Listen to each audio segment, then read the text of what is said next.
मालास के दशा लागेको साथीहरु यो हामीलाई दशा लागेको हो गर्न बाइ सो झोलासोला बोकेर पठाइदिनु लखर्दै हाल्नु पर्छ। हाई एभ्रिवान, स्वागत छ हजुरहरुलाई मेरो नयाँ भिडियोमा। आई होप सबैजना सन्चै आरामै हुनुहुन्छ होला भन्दै आजको भिडियो चाहिँ मैले स्टार्ट गरिसकेको छु साथीहरु। सो आज चाहिँ मैले धेरै दिनपछि भिडियो स्टार्ट गर्दैछु किनभने आजभोलि चाहिँ म एकदमै धेरै बिजी भइरहेको छु। बिजी भन्नाले काममा नै बिजी भइरहेको छु अन्तभन्दा। सो त्यही भएर आज चाहिँ धेरै दिनपछि भिडियो स्टार्ट गर्दैछु साथीहरु। सो हिजो अस्ति हालिरहेको भिडियो चाहिँ मैले अब स्टकमा थियो नि त मेरो भिडियो, अस्ति नदेखि स्टकमा भिडियो भएको हुनाले त्यो भिडियोहरू हालिरहेको थिएँ। सो त्यही भएर भिडियो पनि बनाएको थिइनँ, टाइम पनि पाएको थिइनँ। सो अब चाहिँ त्यो भिडियो पनि सकिसक्यो स्टकमा भएको भिडियो। सो त्यही भएर चाहिँ अब चाहिँ भिडियो बनाउनु पर्यो, जे जस्तो भए पनि भिडियो बनाउँछु साथीहरू। आज चाहिँ बेसी आजको भिडियो चाहिँ के कस्तो हुन्छ साथीहरू, अन्तिमसम्म हेरिदिनु होला। भिडियो अन्तिमसम्म हेरेर साथ दिनु होला, साथ दिनुहुन्छ भन्ने आशाका साथ मैले चाहिँ भिडियो स्टार्ट गरिसकेको छु है त साथीहरू। म चाहिँ कामदेखि आएको।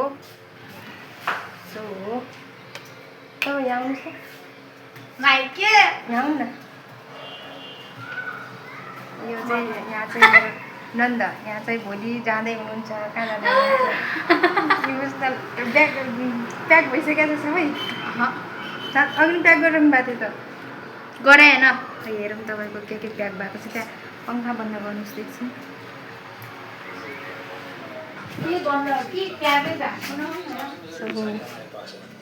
देखाउने यता चाहिँ जाँदै हुनुहुन्छ। यहाँको लुगा लत्ता यतै छ नि। यही स्कुटीमा जानु त हो नि? सही हुन्छ, यही स्कुटीमा जाने। अब उहाँ चाहिँ घर, अब उहाँ चाहिँ भोलि जाँदै हुनुहुन्छ। सो बाई बाई, आजै बाई बाई है। भोलि चाहिँ मैले बिहान बाई बाई गर्न। बाई। सो झोलासोला बोकेर पठाइदिनु लखर्दै हाल्नुपर्छ अहिले जाने मान्छेलाई। सो यस्तै छ मेरो नन्द चाहिँ, कान्छी नन्द चाहिँ अब भोलि जानुहुन्छ। सो त्यही भएर आज अलिअलि प्याकिङ स्याकिङ भइरहेको छ। अस्मिता, हजुर तपाईँको नयाँ झोला देखाइदिनु न त यता। नयाँ झोला के लिनु भएको छ आज नयाँ?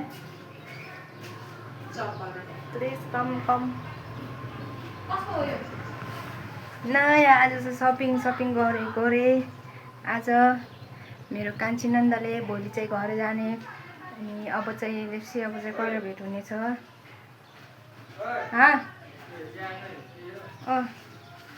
अरू पनि ल्याउनु हो न, नयाँ देखाउनु न, हेरौँ न हो। त्यो त पत्ता देखाउने कस्तो छ्या हो र। यो चाहिँ उहाँको नयाँ झोला। खै बोक्नुहोस्, लाउनु। यो बोकेर गइहाल्नु तपाईँ, अहिले गइहाल्नुहोस् लखर्दै। मैले चाहिँ मेरो नन्दलाई लास्ट दिन पनि एउटा बाचा गरेको थिएँ, पुरा गर्न सकिरहेको छैन। सो अर्कोचोटि है, नेक्स्ट टाइम बोक्नुहोस्। अहिले गर्ने होइन, गर्ने कि तपाईँले मोमो बनाएर खाने भन्नुहुन्थ्यो नि त। त्यो चाहिँ मैले पुरा गर्न सकिनँ किनभने म चाहिँ आजभोलि धेरै बिजी छु यस्तो जाने। त्यही भएर नेक्स्ट टाइम चाहिँ अब बिजी हुन्न नि त, नेक्स्ट टाइम आएको बेला बनाउँछु। ओके। सो अहिले चाहिँ एउटा डिमान्ड राख्नु भएको छ, त्यो डिमान्ड चाहिँ मैले पुरा गर्नेवाला छु जे जस्तो भए पनि। खै त आउनु त, यस्तै गरेको थम्बनेल बनाइदिन्छु कि म तपाईँलाई। बाई बाई, बाई बाई, गइजानु ल, राम्रोसँग जानु। अब भोलि त के भन्छ के अरे, मेरो फ्लाइट छ के भोलि चाहिँ मैले भ्यान्न नि त। भोलि चाहिँ म बिहानै काममा जान्छु, त्यही भएर भ्याउँदैन। सो आजै नै bye bye, bye bye, see you, next time भेटौँला ल, बाई बाई। यो पनि नयाँ चप्पल, माई नन्दको नयाँ चप्पल। मन परेन रे उहाँलाई, राम्रो छ, क्युटवाला छ, कलर पनि राम्रो छ। मलाई चाहिँ मन पर्यो, उहाँलाई मन परेन रे साथीहरू। सो कालो मन परेन रे साथीहरू। हेर्नुहोस् त, यस्तो छ हालत, बेहाल छ। मैले त्यही गाइदिएँ ल, गाउनुहोस् त, गाउनु न। इमोसन रुनु न, एकचोटि रोइदिनु न। सो अब भोलि चाहिँ जाँदै हुनुहुन्छ, कस्तो फिल भइरहेको छ हजुरलाई? ह्याप्पी स्याड ठिकको के भन्छ त्यसलाई? के इङ्ग्लिस बोल्न आउँदैन? ह्याप्पी स्याड म मिडियम। सो साथीहरू, म चाहिँ यहाँ अहिले चाहिँ हजुरहरूसँग म केही मेरो कुराहरू सेयर गर्न गइरहेको छु साथीहरू। कुरा चाहिँ के हो भन्नुपर्दा साथीहरू, मैले चाहिँ अगाडि नै भनिसकेँ, किनभने मैले आजभोलि चाहिँ भिडियोहरू बनाउन पाइरहेको छैन भनेर अघि नै भिडियो स्टार्ट गर्ने बेला नै भनिसकेँ साथीहरू। मैले भिडियो बनाउन नसक्नुको कारण चाहिँ के हो भने भिडियो बनाउन नसक्नुको कारण चाहिँ अब के हो भने साथीहरू, आजभोलि चाहिँ म एकदमै बिजी छु। बिजी भन्नुपर्दा त्यस्तो काममै नै बिजी छु साथीहरू। सो आजभोलि चाहिँ मेरो काम चाहिँ एकदमै स्पिडमा चलिरहेको छ। म काम गर्ने ठाउँमा चाहिँ आजभोलि चाहिँ के भयो भने सिजन हो नि त साथीहरू, त्यही भएर गर्मी सिजन लागेको छ। सो सिजन लागे सँगसँगै हाम्रो काम चाहिँ एकदमै स्पिडमा छ। सो बिहान 7 बजे गएर साँझ 5 बजीतिर आउँछु। सो त्यसपछि फेरि नाइट ड्युटी छ, 8 बजीदेखि 12 बजीसम्म नाइट ड्युटी गर्छु। अनि अहिले आज चाहिँ शनिबार हो, शनिबार पनि म काममा नै थिएँ। भर्खर कामबाट आएर घरको यताउता काम सकेर चाहिँ भिडियो स्टार्ट गर्न लागेको। के भन्छ, भिडियो चाहिँ छैन, अहिले भिडियो चाहिँ बनाउनु पाइरहेको छैन। त्यही भएर चाहिँ भिडियो बनाउनु पऱ्यो, जे जस्तो भयो भने भिडियो चाहिँ बनाउनु पऱ्यो। प्लस थोरै अलिकति टेन्सन तनाव भइरहेको छ कि साथीहरू हामीलाई चाहिँ। किन हो, के भएको, के कारणले हो यस्तो चाहिँ, के दशा लागेको साथीहरू? यो हामीलाई दशा लागेको हो कि के भन्ने हो साथीहरूलाई? अस्ति भर्खरै के भन्छ 2 महिना, लगभग 2.5 महिना जति भयो होला, मैले मेरो हाम्रो भाइको अपरेसन 2-2.5 महिना भयो साथीहरू। भयो होला साथीहरू, लगभग मेरो ठुलो भाइको अपरेसन गरेको। अनि त्यसपछि पनि घरमा सबैजना बिरामी भइराख्नु भएको थियो। सो अहिले चाहिँ मेरो बुढा एकदम भन्नाले सिरियस पनि हुनुहुन्न, त्यस्तो पनि हुनुहुन्न। प्लस मलाई चाहिँ के हो भन्छ, उहाँले चाहिँ काम गर्न एकदम गाह्रो भइरहेको छ क्या। त्यो भारीहरू बोक्नु सकिराख्नु भएको छैन। भारीहरू बोक्दा चाहिँ उहाँलाई चाहिँ एकदमै धौ हुन्छ। के भएको भन्दा उहाँको चाहिँ पिसाब इन्फेक्सन देखाएको थियो साथीहरू। पिसाबमा चाहिँ एकदमै धेरै खुन देखाएको थियो। 2 ठाउँ नै हामी चेक गरायौँ। चेक गराइसकेपछि त्यो चाहिँ मैले भिडियो गराउनु पाएन।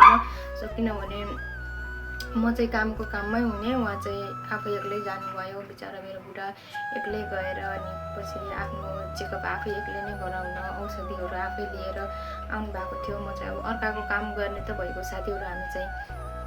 सो त्यही भएर चाहिँ म जान पाएन। अब अर्का काम गर्दाखेरि अब जतिखेर पाएँ त्यतिखेर बिदा दिँदैन नि त, छुट्टी दिँदैन। अनि अहिले पनि उहाँलाई 2 ठाउँ नै चेक गरायौँ। 2 ठाउँ चेक गराउँदा एक ठाउँ चाहिँ अब के भन्छ ब्लडमा पिसाबमा चाहिँ एकदम धेरै ब्लड देखाइदियो। सो अर्को ठाउँ पनि त्यही नै हो, तर अर्को ठाउँ चाहिँ के भयो भने पिसाबमा चाहिँ ब्लड सँगसँगै चाहिँ पिप पनि देखाइदियो क्या साथीहरू। सो त्यही भएर अनि उहाँलाई चाहिँ पत्थरी परेको छ, खै केमा भन्नुभएको थियो, पत्थरी परेको छ। अब त्यो पत्थरीले हो कि केले हो त्यो चाहिँ अझै पत्तै लागेन साथीहरू। खुन देखाउनु अनि पिप आउनु पत्थरीले हो कि केले हो त्यो चाहिँ थाहै नै भएन। चेकअप गराएको, रिपोर्ट आयो, रिपोर्टमा पनि केही पनि देखाएन, नर्मलै देखायो। सो अनि उहाँलाई चाहिँ अहिले चाहिँ काम गर्ने एकदम गाह्रो भइरहेको छ। अलि भारी चिज उचाल्दाखेरि उहाँलाई चाहिँ एकदमै गाह्रो हुन्छ अरे, दुख्छ अरे। सो त्यही भएर अब के गर्नु त, अब हेरौँ साथीहरू, 1-2 दिन हेरौँ, त्यसपछि चाहिँ अब अन्त लाने भनेर सोचिरहेको छु मैले चाहिँ। अब त्यो चाहिँ म हजुरहरूले अन्त बाहिरतिर लग्यो भने म चाहिँ हजुरहरूलाई देखाइ नै हाल्नेछु। सो के हुन्छ साथीहरू, आज चाहिँ अब चाहिँ मेरो यस्तै छ, दशा लागेको त होला साथीहरू। हामीलाई चाहिँ के भएको बुझ्नै सकिरहेको छैन कि साथीहरू। म चाहिँ अब उहाँलाई काम गर्न एकदम गाह्रो भइरहेको छ। काम नगरे त के गरी खानु साथीहरू, कसरी हुन्छ?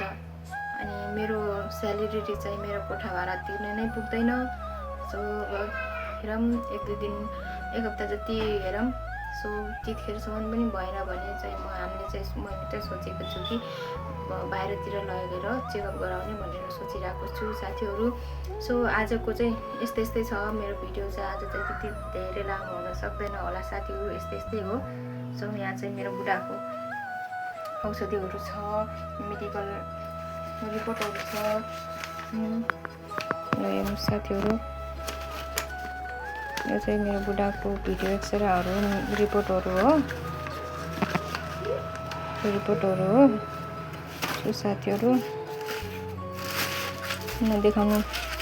अनि औषधिहरू त्यस्तै नै छ, औषधिहरू पनि खाइराख्नु भएको छ। के दशा लागेको यस्तो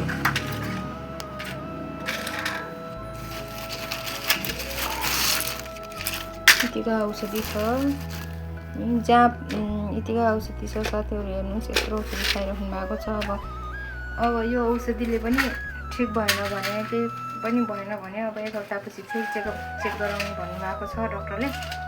चेक गराउँछौँ, त्यतिखेर पनि अब केही पनि देखिएन भने साथीहरू बाहिरतिर लग्ने विचार गरेको छु मैले चाहिँ, लाने भनेको। सो हेरौँ नेक्स्ट के हुन्छ।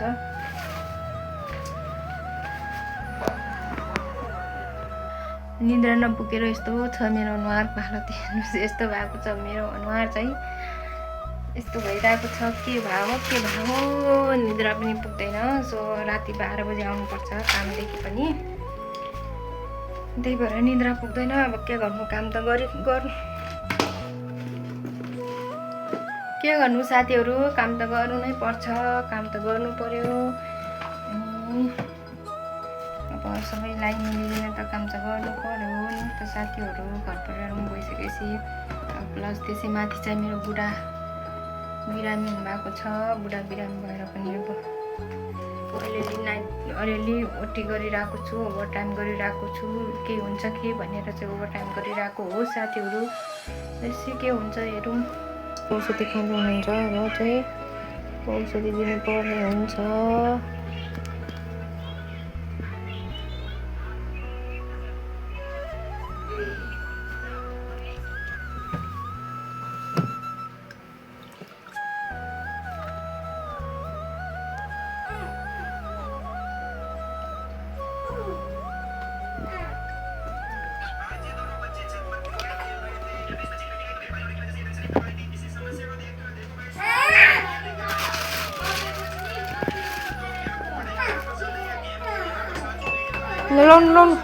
लाउनुहोस् छिटो। बिरामी मान्छे गर्नुपर्छ यहाँ। बाबु आउसान गरौँ न।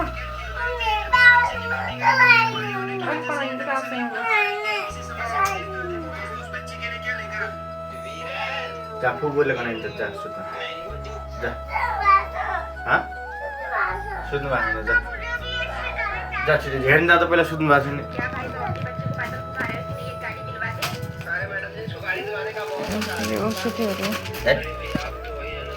खाना में औषधि खुवाइदियो बाबालाई औषधि खानु नरे आश्चर्य गरौ त्यो मरेको सकी गयो के खाने रे अरु खान्न त औषधि खुवाइदियो बाबालाई अहिले कसरी खुवाइदिनुहुन्छ रे बाबु तिमीलाई बाबालाई औषधि तिमीलाई कसरी खुवाइदिनुहुन्छ रे औषधि तिमीलाई कसरी औषधि खुवाइदिनुहुन्छ नि बाबाले नि तिमी पनि आज खुवाइदियो है तिमी पनि आज खुवाइदियो है बाबाले कसरी औषधि खुवाइदिनुहुन्छ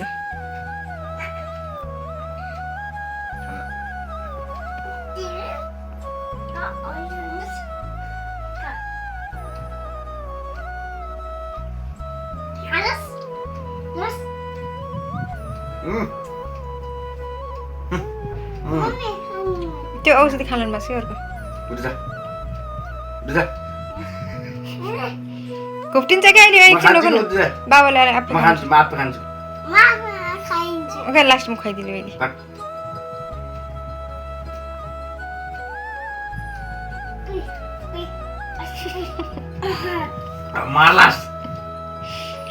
बाबुले कसरी खुवाइदिन्छ नि औषधि नि बाबु बिरामी बाबुलाई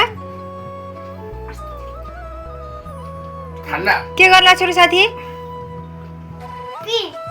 यता यता यता भन न साथीहरु के गर्ला छोरी तिमीले श्रेयांश खाना म श्रेयांश खाना गन्ना हुन्छ खाना श्रेयांश बाबु यता हेरेर के गर्ला छोरी बाबुले के गर्दिनला छोरी के भन्छ त्यहाँ मम्मीले यता के हेलो गाइज भन न रङ भन्नको फाइदिन हेलो म बाबुलाई यसरी खुवाइदिनला छु भन खाना गन्ना हुन्छ के गन्ना हुन्छ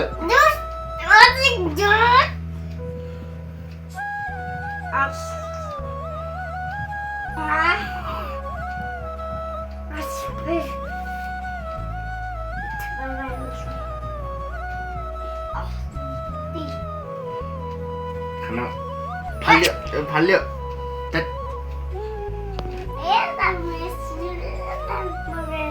राख्नुमा खाना खुवाइदिनु ल यता साथीहरू यहाँ चाहिँ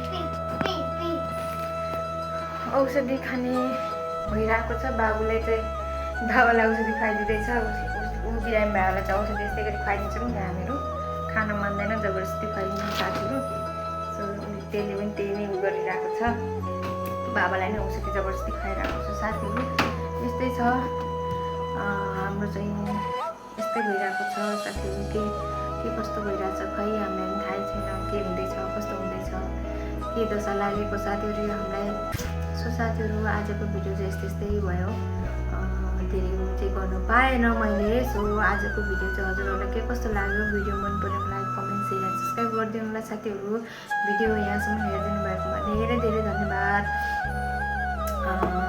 सो साथीहरू आशा छ सपोर्ट गरिदिनु हुनेछ भन्ने चाहिँ आशा राखेको छु सो बाई बाई साथीहरू सो के हुन्छ बाई बाई गुड नाइट